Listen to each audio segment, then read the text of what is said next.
All right, so first things first. How do you pronounce your first name? It's a big debate with a lot of your constituents and even in our newsroom sometimes. I'm so glad you asked me that question. My name, well, let me back up. I come from a state where pronunciation matters, right?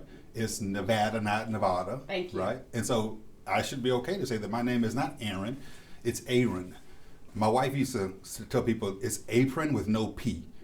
So try to say apron, but leave the P off, and it's Aaron. So my name is Aaron Ford. All right, so I won that debate, just in case you're curious. I hear you say my name all right all the time. Thank you. So, yeah, thank you very much. So let's start with, the principles that guide you as Attorney General of Nevada. What are those principles?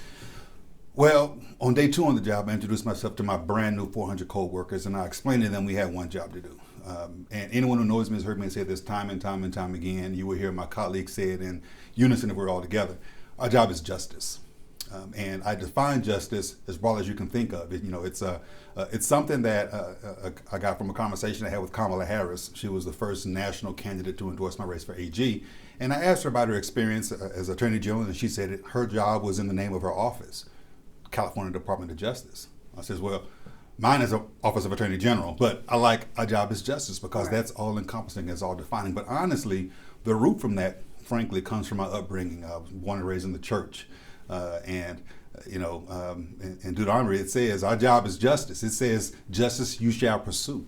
And pursuing that is something that I enjoy doing. I love to do. I think it's what's right. It's what grounds me in understanding that I represent the entirety of the Nevada family, trying to effectuate justice. All right, so you have a background as a legislator, also as an educator, high school teacher. How does that also go into how you approach this job and what you fight for?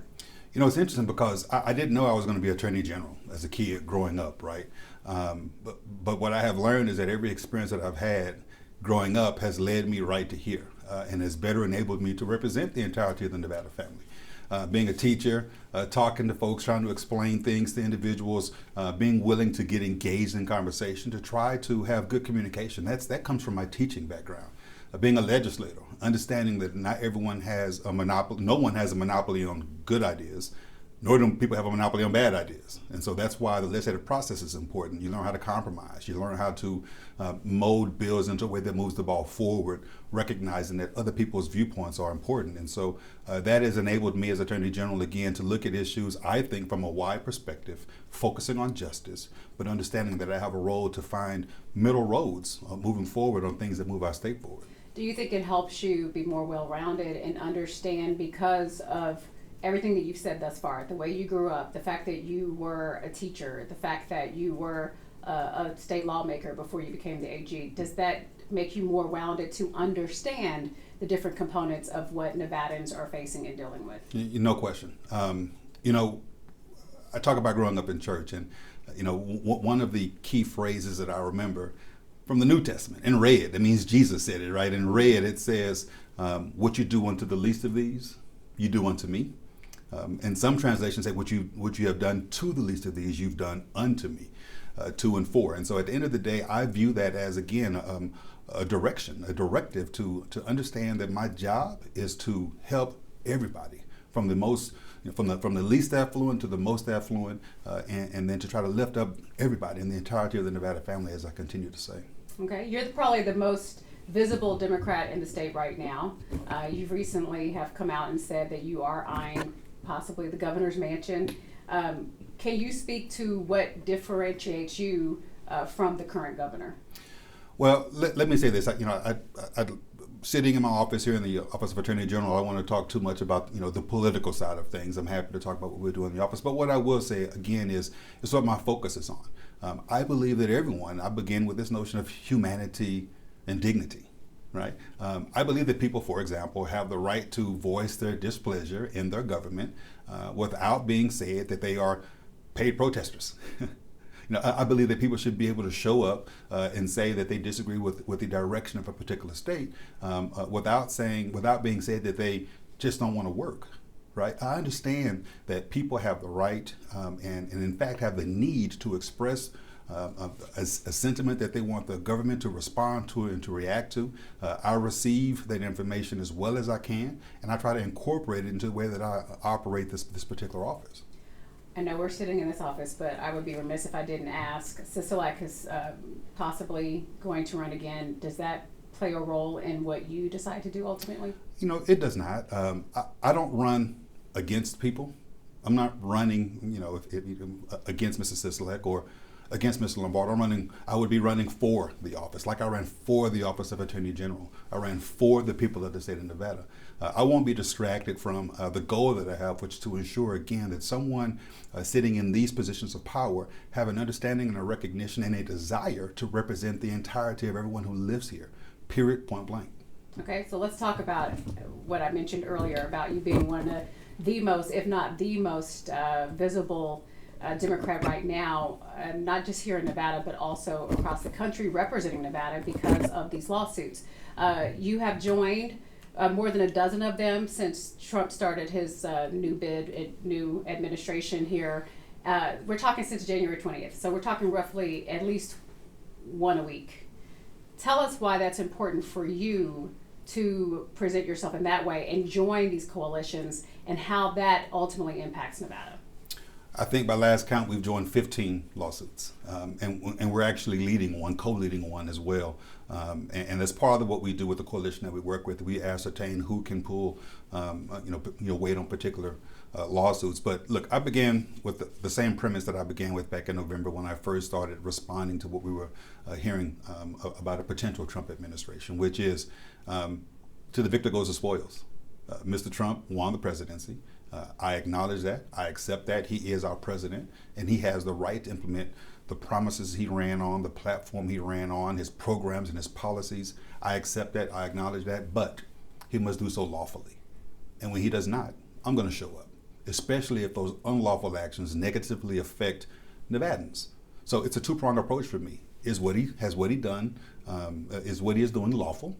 And if it is not, is it negatively affecting Nevadans? It's not a policy determination on my part, right? I mean, I may disagree with his policies and platforms, as I've indicated. He has the right, however, to implement those. If it is unlawful, however, and if it is harming Nevadans, I'm going to show up. And I think it's important for Nevadans to see that, to know that the rule of law still matters. People talk about law and order when some people don't think that they actually have to abide by the law, and there is no order, but there's only chaos. And so what I'm trying to do is uphold the institution that I am elected into, which is the top law enforcement officer in the state, the top legal advisor in the state, and to ensure that law and order still matters. And that's why we've joined and are co-leading 15 different lawsuits. By the way, we've not lost one. And I think that's a testament to the fact that this isn't about politics or a party. It's about rule of law. And the courts are agreeing with us and that the things that Mr. Trump is doing and his administration are doing are unlawful. Well, to that end, you mentioned before how he has a right to, implement his campaign promises or what have you. I know you said that he needs to be lawful doing so. Some people may consider what's happening now with all the lawsuits that have been filed to be pretty aggressive. What would you say, knowing that millions of Nevadans actually got behind this president, voting for him, and you're going after him in this way? I'm not going after him. I'm defending the rule of law. And I would say to those who vote for him, I understand that. I acknowledge that. I know that he is our president. But we must stand up for the rule of law, period, point blank. And if the shoe, and by the way, when the shoe was on the other foot and Mr. Biden was president, I sued him too. When he tried to interact with mifepristone, a birth control bill, I sued him and I prevailed. And so it goes to show, again, this isn't about partisan politics. This isn't about a party. This is about what the rule of law says on particular issues. And I'm going to be there to stand up for the rule of law, irrespective of political blowback and consequences. Let's talk about some of these early victories. Kind of give us a summary of some of the ones that you're probably most proud of and how you believe that ultimately impacts the people who live in this state. Honestly, I can't rank these as what I'm most and least proud of. What I can say is, again, the underlying characteristic of all of these lawsuits is that we're defending the rule of law. But the very first one that we filed, look, 6 hours into him being inaugurated, he violated the Constitution by trying to end birthright citizenship, which is this notion in our Constitution that if you are born on the shores or on the land of the United States of America, you are an American citizen, with certain exceptions. If you're an ambassador's child, for example, you don't get citizenship. But he tried to rewrite the Constitution with an executive order.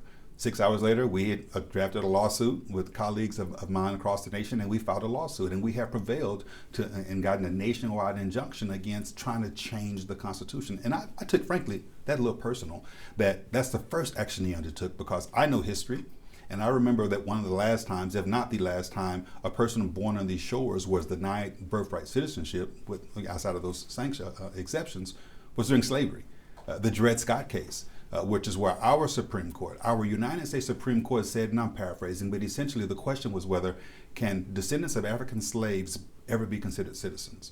And our U.S. Supreme Court said not only are they not citizens, they can never be citizens. And in fact, our Supreme Court said that there is no right that the black man has that the white man is bound to respect. And this dates back to the mid-1800s. It took the fighting of a civil war, and it took the passage of the 14th Amendment for us to have citizenship afforded to the descendants of African slaves. 40 years later, it was reiterated that Chinese immigrants born on these shores were also to be considered citizens. And so for that to be his first fight, I took quite personal, and I'm so glad that we've been able to prevail to defend the verbiage of the Constitution in and of itself. And let's stick to immigration, because that is one that a lot of his supporters have sided with him and thinking that he's the one who's going to fix this problem that, quite frankly, no one has been able to fix. And so voter ID is one of those other things that he's brought up in the line of people who are here illegally. He feels that they have been able to vote, even though there has been no evidence of voter fraud on a wide scale level. Let's talk about some of those decisions when he's talking about you need to prove that you're a citizen in order for you to have the right to vote. Well, there's a lot in the question that you've asked, and so let me begin with this premise. The first of which is rule of law. I appreciate the rule of law, and I understand that Congress and the president have essentially plenary authority to operate in the immigration space. I don't. It is not an area in which I can legislate or to operate. It's their purview. That's me adhering to the rule of law. But here's what I also know. It goes back to something I said earlier. Everyone should be treated with humanity and dignity. And that's my biblical upbringing, but that's also my personal belief about things. And so when we talk about the ways in which we're interacting with individuals, we should keep that in mind as well. And so when I hear that there's trepidation in communities around what may happen, whether it's the immigrant community, the LGBTQ plus community, the minority community writ large, I'm going to be open to hearing their concerns, because as I said earlier, I represent the entirety of the Nevada family. And here's what the Constitution says about people who live in this state, who live in this country. If you are here, if you are present in this country, you have constitutional rights, period, point blank. It doesn't matter if you were a born citizen or if you're an undocumented person. If you live here, you have constitutional rights. And as the top law enforcement officer in the state, I have a constitutional obligation to stand up for the constitutional rights of everybody. So that's what encourages me to engage on topics in a way that I can, including immigration, in a way that preserves human dignity, in a way that stands up for the rule of law, and in a way that also walks the line of understanding that some people have opportunities to operate in areas that I can't. You've held some news conferences talking about why you've taken some of the positions and filed some of the lawsuits that you have been a part of. When you talk about the rule of law, and I understand what you're saying through your vantage point of how you operate, you're also talking to your constituents, and many of them, as you know, we're kind of split down the middle here in Nevada. How do you get that message across to them that they can understand, like you said earlier, that you're not going after Trump or any one person, but you're going after what you believe is lawful and not lawful? How do you get that message out to them? Well, hopefully this is one of the ways right here. Having conversations with individuals who can help us to articulate what we're doing here. I am in the community all the time, and I say the exact same thing all the time because it's the truth. I talk about the way that we operate. I give examples of where I have sued Mr. Biden because of rule of law issues, and I am now suing Mr. Trump based on rule of law. And I'm discerning in these lawsuits. Let me be clear. There have been probably over 100 executive orders that Mr. President has put out. I've only sued on 15. Right? Because I have determined that he has violated the law, either the Constitution or some statutes, and it has negatively impacted Nevada residents. And that's a job that I would hope that every Nevada resident would want their Attorney General doing, standing up for the rule of law and our institutions. They have to mean and matter. and it has to be such that no one is above the law, and then ensuring that the interests of Nevadans are protected. That said, though, is there any concern that your office may start to look like it's reactive instead of proactive in its approach? Well, to be sure, we are reacting to a lot of what Mr. President is doing, but we're also proactive. I mean, when we talk about, for example, telling people about their rights, I hold town halls all the time expressing to people what their rights are, whether it's their right to free speech, whether it's their right to petition the government, whether it's their right to due process. These are things that, my efforts at being proactive, but also hearing from them about what they would like to see this office do. When I hear they have concerns about Doge and Elon Musk getting access to their personal private information, that proves to me that there are in fact negative consequences to Mr. Trump giving an unappointed and an individual who doesn't have the authority or the background checks to be able to access that information. And we've been able to stop that. When I hear people concerned about those Social Security checks not being able to be received on time because of actions at the federal level, I put up information about what they can do. They contact me, right? And so these are conversations we're having every single day, hoping that folks understand that we can be as proactive as we can be, but to be sure we also have to be reactive to what the president does. And with all of that reaction, do you fear, and I'm guessing that you probably don't, but based off your answers thus far, that you may start to be defined by the opposition and not being able to define yourself? Well, it's interesting that you would say that, especially using the phraseology define. Let me back up and tell you how I view my position. I've been in elected office for a few years. I was a freshman senator, did my first term, and I was selected as freshman of the year by the newspaper down south and up north. 2 years later, I was minority leader. 2 years after that, I was majority leader. 2 years after that, I was attorney general. 4 years later, I was re-elected as attorney general. But make no mistake about it, none of that is who I am. It's what I do. Who I am, I'm a husband, I'm a father, and yes, some may say I am the attorney general. But make no mistake about it, my priorities are in what defines me as a husband and as a father. And so, in every political position that I've had, I've never been afraid of not winning re-election or not winning an election. Because I know that when I get to go home and see my wife and my children who love me, that's what sustains me. And I enjoy being able to serve the people of Nevada, and I hope that they, and in fact, I know that they've appreciated the service that I've done, because I went from barely winning my first AG race by 0.47 percentage points to winning the second AG race by more than anybody running statewide, 8 points, unheard of in statewide elections in Nevada, right? And I think that's a testament to the work that we do, the dedication we have to the people of the state of Nevada, and representing everybody, the entirety of the Nevada family. Okay, let's talk about some of your early victories again, because I think that that's important. A lot of people hear lawsuit filed, and it starts to become white noise to some Right. of them. Let's talk about freezing federal funds. Mm-hmm. How does that impact Nevada, and why is it important for you to push back against that? Yeah, that was one of the first lawsuits we filed. It might have been the second or third lawsuit we filed. And it's interesting because I happened to be taking a rural tour at that time. It was early January, and I was headed to Cowboy Poetry in Elko.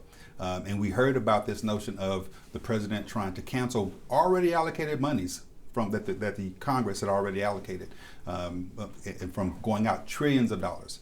Again, unlawful because Congress had already allocated it. Right, and at the end of the day, he doesn't have the authority to not spend that money.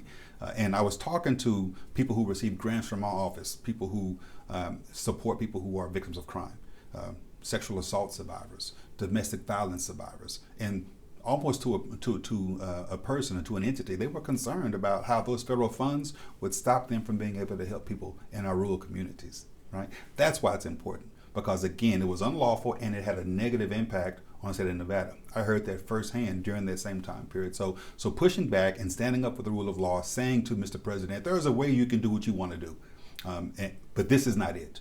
My mama used to say, it ain't what you say, it's how you say it. She would also say, it ain't what you do, it's how you do it. And it's not what Mr. Trump is doing because he can do it. It's how he's doing it, and that's unlawful. And so we're going to stand up against that and prevail in court as we did. When you say it's how he's doing it, you guys have had these victories, but ultimately some of these cases will, go before justices that he handpicked. Mm-hmm. Is there any fear that once it reaches the Supreme Court, some of these things that you fear could actually stand will in fact stand because of who will be ultimately deciding the fate of these situations? Well, sure. It's not lost on me, and it's not lost on my colleagues who join us in these lawsuits that the Supreme Court leans more conservative, and the majority of that conservative lean was appointed by Mr. Trump.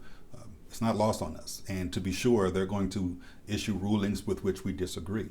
Reasonable minds can disagree, though, which is how you get 5-4 decisions on the Supreme Court. But I have to retain, and I do retain, confidence in our systems. I have to believe that our court system, and incidentally, Trump-appointed judges have been ruling in our favor, right? So it's not as though, again, that this is a partisan issue. It's a rule of law issue. And so I believe that at some level, that the Supreme Court is going to stand up for the rule of law, irrespective of the fact that they were appointed by President Trump. That's part of their obligation. That's part of the oath that they took. And I still believe in the system of governance that we have here now. Former Vice President Kamala Harris recently said that we're in a constitutional crisis. Do you agree? I don't. Not just yet. We're on the precipice of one. Let's be clear. If Mr. President decides that he's going to ignore the Supreme Court, then we're going to have a constitutional crisis. But at this juncture, I do not believe that we are there yet. We, for example, have injunctions that we have obtained against Mr. Trump because of his unlawful actions. And sometimes they inadvertently violate the injunctions. Sometimes they purposely violate the injunctions. But we go back to court and get those injunctions enforced, and the Trump administration complies. Right? And so as long as that system is holding up, I believe we may be on the precipice of a crisis, not quite there yet. Again, I have confidence in our constitutional system of government here. And when the Supreme Court issues rulings, it will remain to be seen if Mr. Trump is going to stand by the rule of law and uphold his own oath. But to this point, I feel confident. You are a product of the public school system. We have the 5th largest school district here with Clark County. There's a lot of fear within the school district from parents and teachers and leaders that everything that they are doing will go away. What are you doing to try to protect public education? Several things, and many of our lawsuits touch on that. In fact, one of the most recent wins we had is the fact that we've been able to preserve money that was allocated during COVID, so that schools can keep that money. Mr. Trump tried to come in and take back money that had already been allocated. And we've been able to stand up against that wrongful action, that unlawful action, and return that money to the schools. That's one of the ways in which we operate, but also talking to the schools, hearing from I was in the schools last week in Washoe County, in fact, meeting with one of the bilingual schools. Yo hablo español y estaba allá hablando con esos estudiantes, and they were testing my Spanish. And it was just fantastic. These were 8th graders, by the way, who were so fluent in Spanish they were going to be taking the AP exam. Wow. Okay. In 8th grade. In 8th grade. They were gearing up to take the AP exam. And here's what I learned. I learned that some of the cuts that President Trump is advocating, including trying to demolish the Department of Education, would jeopardize Washoe School District's ability to pay for these tests for these students, for example. I learned that a literacy program that was currently funded by an outside operation was going to be cut that next week because Mr. Trump was threatening to remove funding from those organizations. And so there are very real issues that are happening in our schools right now. And as a former educator, I've been in those classrooms. Right, and I know what it means to not have resources, using books that are older than the kids, right, oftentimes. And so we're going to continue to stand up and push back against any unlawful actions, especially those that touch on the most vulnerable, including children. You mentioned Doge earlier. As I mentioned, obviously parents and students worried about education in many aspects. A lot of adults worried about their jobs. Yeah. We've seen the mass firings. We've seen the pushback against those mass firings. Can you speak to the fact that I think a lot of people didn't even realize when they were championing this at one point that there are federal workers, people who work for the federal government who are here in the state of Nevada, and how are you working on their behalf? Yeah, we had thousands of federal workers who were impacted by the attempt to lay off probationary workers. Again, Mr. Trump can do that if he follows the right rules, but he did not. And so we sued him when he tried to, mass lay off these probationary workers, and we prevailed. And so these individuals, these neighbors, these friends, these family members, folks who work with us and live next to us, who had lost their jobs one day, had them back that next weekend, right? Because of the actions that we are taking as attorneys general, standing up for the rule of law. How do you weigh, I know you said that there've been, I think the last count, and I think it's increased, was like 165 lawsuits have been filed, at least at one point, against the Trump administration. You're a part of 15 of them. How do you weigh the cost of these lawsuits to all the things that you have to do as Attorney General that have nothing to do with the Trump administration, and any political blowback, if that does in fact factor into it? How do you weigh the cost between the cost of doing the lawsuit and the legal capital that you may be expending in filing these lawsuits? Well, that's part of my job here. The lawsuits, we have federal accountability work that we've done since I've been in office. Again, I've sued the Biden administration. I'm suing the Trump administration, right? It's part of the job. It's part of what the people elected me to do, stand up for the rule of law and push back against lawlessness. Now, you asked a question about how I weigh it versus political blowback. I am unpersuaded by political blowback. Again, this is what I do, not who I am. Who I am as an individual who is dedicated to uplifting everybody in our state, standing up for the rule of law, ensuring that people in this state know that I'm going to be here to support them and to defend them, and then to defend the rule of law, irrespective of what pundits and politicians are going to say. Because I can tell you this, half of them are going to say something bad about me anyway, right? And that's just par for the course. Many people who get in these positions, frankly, Latoya, it defines them, to use your phraseology earlier. And when you attack their ability to be reelected, you are attacking them. That's how they view it. Because these positions is where they get their authority, their respect, their power, their influence. And so they feel threatened once you threaten their position. That's not me. I don't feel that threat because I know who I am and I'm standing up for what's right and I'm doing what's right irrespective of political blowback. But you do have ambitions. Sure. But again, those ambitions will lead to something that I would do, not who I am. They won't define me. Again, I'm a husband. And in fact, if you go to my Twitter feed and you look at how I describe myself, husband, father, Nevada Attorney General. In that order, by design and on purpose, because I want no one to get it misunderstood. I'm a husband first, a father second, and everything else, comes after that. I see how you define yourself, but when it comes to filing these lawsuits, are you looking for court victories? Are you looking for public accountability, policy reversals, or all of the above? Yes, every single one of those. Right. Again, we analyze these based on two things. Is it violating the law, and is it negatively impacting Nevadans? And if the answer to those questions are yes, we want a court victory to vindicate the rule of law and to defend and protect Nevadans. We do want policy changes, and we get those oftentimes through the lawsuits that we undertake. But it's not just lawsuits. We do file comment letters with regulators at the federal level to let them know that we have an opinion on ways in which these administrative agencies should operate so as to protect our residents. We have other interactions with federal officials to let them know that from a Nevada perspective, this is what we believe, the policy position should be. Again, understanding we have lanes, right? And it's an opinion that we will provide. They're going to make their own decisions. But success to me, in the context of these lawsuits, is a vindication in court, right? And by the way, if a court disagrees with me, that becomes rule of law that I'm going to enforce. I'm going to abide by it just as much as I'm expecting others to abide by the rule of law. Why do you want to be the governor? Again, frankly, I'd rather not have that conversation in this building right here because I am at the office. But I love public service, right? I mean, I love being able to be in a position of helping as many people as possible on as many things as possible, as quickly as possible, and it is something that I think provides us an opportunity to have good representation in this state. It was when I had the same belief when I was a state senator. I have that belief now as Attorney General, and whatever goes into the future, if I'm in elected office, I'll have that same belief. 2026 will be here before you know it. What do you envision happening, not just for you, but for your party, especially when the Democratic Party is struggling to define itself, to have a clear leader? And right now, the approval rating for Democrats happens to be lower than President Trump. And I know you're saying you're not going after President Trump, but a lot of his policies you have taken issue with, calling them unlawful. Is there a concern there? Sure. I mean, if you look at the polls and listen to the pundits, to be sure that the Democratic Party has some work to do.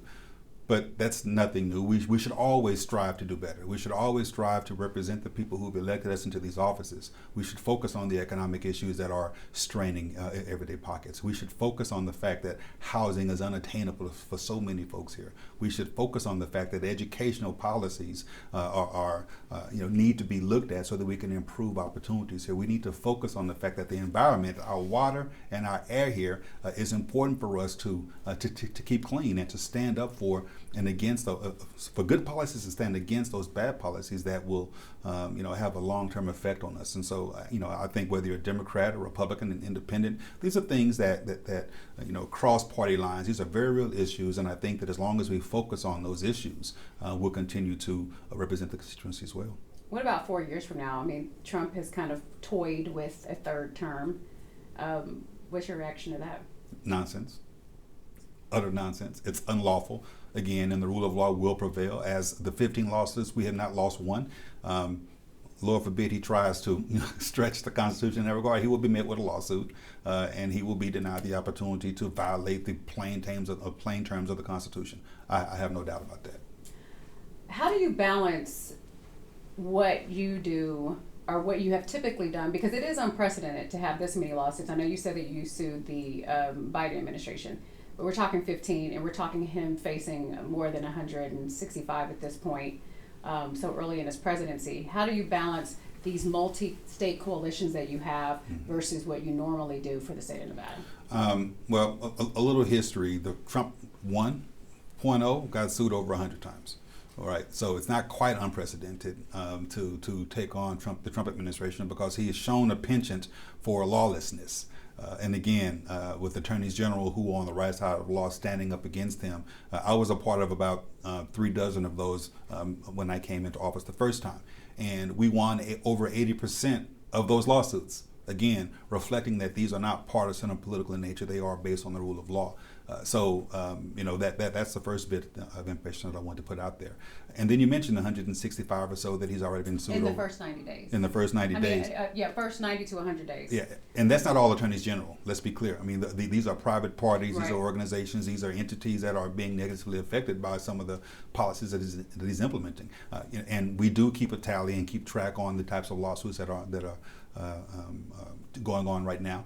We have a coalition of attorneys general. We do meet frequently. We do have conversations around how best to operate with one another in order to vindicate the rights of our respective constituents.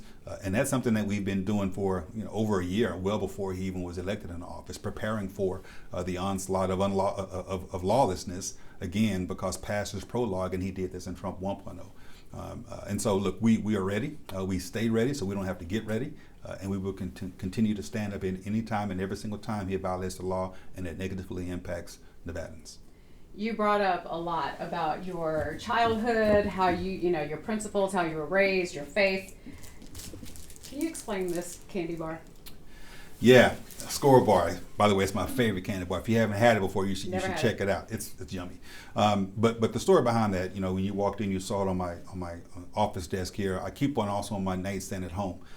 It's the first thing I see when I wake up, the last thing I see when I go to sleep, and in my office, it's a reminder of where I come from as an individual. You see, my father used to work at Safeway back in Texas, back in the day when they were still open. He worked in the produce section, lining up the fruits and vegetables, making them look pretty for you when you came in to buy your apples and stuff. And one day he was going to dump out some rotten fruits and vegetables, and next to the dumpster at Safeway that evening, he saw this big box of candy, like with all kind of stuff in it: Snickers bars, Hershey's, Nestle Crunch, Almond Joy, you name it, including Scores. Including Scores.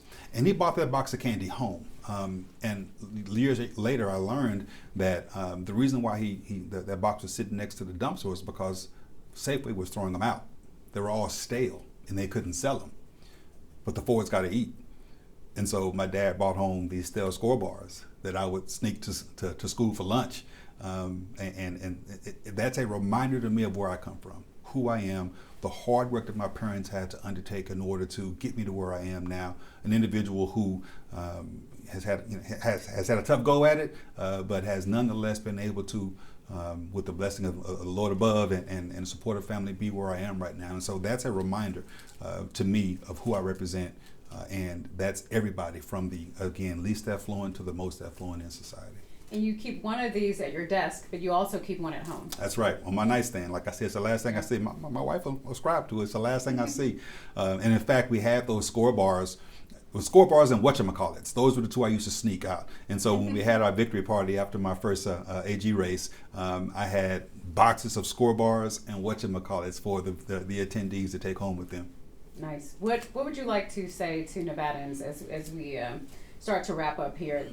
What do you want them to know going forward, especially those who may not agree with you politically? Yeah, I understand disagreement. And I understand, again, that no one has a monopoly on good ideas, nor bad ideas. The dialogue is important. Respectful dialogue is even more important. And what I endeavor to do is to have that dialogue and so that it can inform the decisions that I make. I will continue to uphold the rule of law at the Office of Attorney General. Our job is justice, period, point blank. We won't be denied the opportunity to pursue that, and I would hope that Nevadans understand that in the Attorney General for Nevada, they have an individual who's looking out for them and for the entirety of the Nevada family. What would you say to those who are fearful right now when they turn on the news or read the paper and see what's happening here in the country right now? I understand. I'm scared too, right? You know, there have been many times over the last decade or so where fear has kept me up at night and woke me up in the middle of the night. I understand the trepidation, and that's the reason why it's important to have someone in this position who can sympathize and empathize with that, and try to speak to that very real sense of insecurity that many of us have right now in a time where so many folks are being ostracized and isolated and told your voice doesn't matter because you don't agree with me. That is not the approach I'm going to take, not the approach that I've ever taken. And if I'm talking to an individual right now who's feeling that way, understand I'm here to stand with you. Okay. Thank you. Thank you.